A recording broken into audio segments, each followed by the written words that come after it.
JDS ಪಕ್ಷದಿಂದ ಇಂದು ಸುಮಾರು 40ಕ್ಕೂ ಹೆಚ್ಚು ಯುವಕರು ಬಿಜೆಪಿ ಪಕ್ಷಕ್ಕೆ ಸೇರ್ಪಡೆಗೊಂಡರು.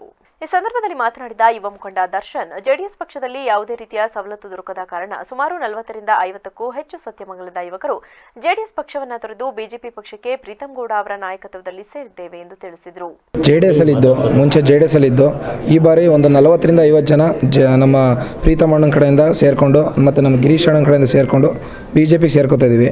ಸುಮಾರು 40ರಿಂದ 50 ಜನ ಸೇರ್ಕೋತಾ ಇದ್ದೀವಿ. ಜೆಡಿಎಸ್ ಅಲ್ಲಿ ನಮಗೆ ಇದುವರೆಗೂ ಏನು ಸಪೋರ್ಟ್ ಸಿಕ್ಕಿಲ್ಲ, ಅಷ್ಟು ಅನುಕೂಲವಾಗಿ ಏನು ಸಪೋರ್ಟ್ ಮಾಡಿಲ್ಲ. ಪ್ರೀತಂ ಅಣ್ಣ ಬಂದು ನಮ್ಮ ಊರಲ್ಲಿ ತುಂಬ ಕಾಮಗಾರಿ ಮಾಡಿದ್ದಾರೆ. ಅವ್ರ ಕೆಲಸ ನೋಡಿಬಿಟ್ಟು ನಾವು ಬಿಜೆಪಿ ಕಡೆ ಸೇರ್ಕೋತಾ ಇದ್ವಿ. ದರ್ಶನ್ ಅಂತೇಳಿ.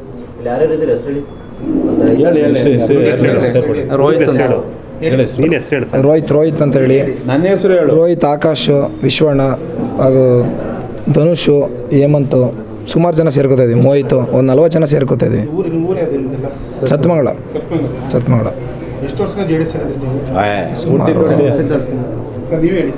ನಾವು ಹುಡ್ತಾಗಿಂದಲೂ ಜೆಡಿಎಸ್. ಈ ಬಾರಿ ನಾವು ಅವ್ರ ಕಾಮಗಾರಿ, ಅವ್ರ ಕೆಲಸ, ಅವ್ರು ಮಾಡಿರೋ ಕೆಲಸ. ಮುಖಂಡ ಗಿರೀಶ್ ಮಾತನಾಡಿ, ಜಿಲ್ಲೆಯಲ್ಲಿ ಪ್ರೀತಂ ಗೌಡ ಅವರು ಮಾಡಿರುವ ಅಭಿವೃದ್ಧಿ ಕೆಲಸವನ್ನ ನೋಡಿ ಇಂದು ಸುಮಾರು 50 ಯುವಕರು ಸ್ವಯಂ ಪ್ರೇರಿತರಾಗಿ ಜೆಡಿಎಸ್ ಪಕ್ಷವನ್ನು ತೊರೆದು ಬಿಜೆಪಿ ಪಕ್ಷಕ್ಕೆ ಬಂದಿದ್ದಾರೆ. ಅವರಿಗೆಲ್ಲ ಸ್ವಾಗತವನ್ನ ಕೊಡುವುದಾಗಿ ತಿಳಿಸಿದರು. ನಾನು ಜೆಡಿಎಸ್ ಅಲ್ಲಿದ್ದಾನೆ. ನಾನು ಬಂದಲ್ಲೇ 2 ವರ್ಷ ಆಯಿತು ಬಿಜೆಪಿಗೆ.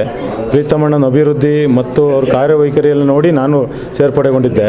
ಪ್ರೀತಂ ಅಣ್ಣನ ಹತ್ರ ಬಂದ ಮೇಲೆ ಗೊತ್ತಾಗಿದ್ದು ಪ್ರೀತಂ ಅಣ್ಣನ ಎಷ್ಟು ವರ್ಚಸ್ಸಿದೆ, ನಮ್ಮ ಬೆನ್ನೆಲುಬಾಗಿ ಎಷ್ಟು ನಿಲ್ಲುತ್ತೆ ಎಲ್ಲ ನೋಡಿ ನಾನು ಈಗ ನಮ್ಮ ಹುಡುಗರೆಲ್ಲ ಜೆಡಿಎಸ್ ಅಲ್ಲಿದ್ದಾರೆ.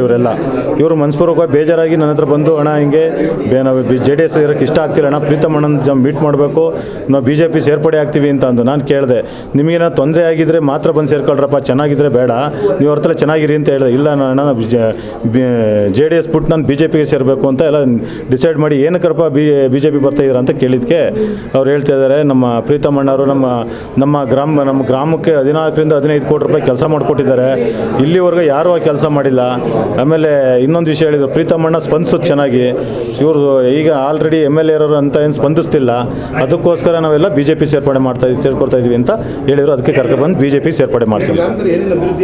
ಸರ್, ನಮ್ಮ ಗ್ರಾಮದಲ್ಲಿ ಯಾವ ಅಭಿವೃದ್ಧಿನೂ ಆಗಬೇಕಾಗಿಲ್ಲ ಸರ್, ಎಲ್ಲ ಅಭಿವೃದ್ಧಿ ಆಗೋಗಿದೆ ಈಗ ಪ್ರೆಸೆಂಟ್. ಈಗ ಯಾವ್ದು UCD ಇರ್ಬೋದು, ರೋಡ್ ಇರ್ಬೋದು, ಲೈಟ್ಸ್ ಇರ್ಬೋದು,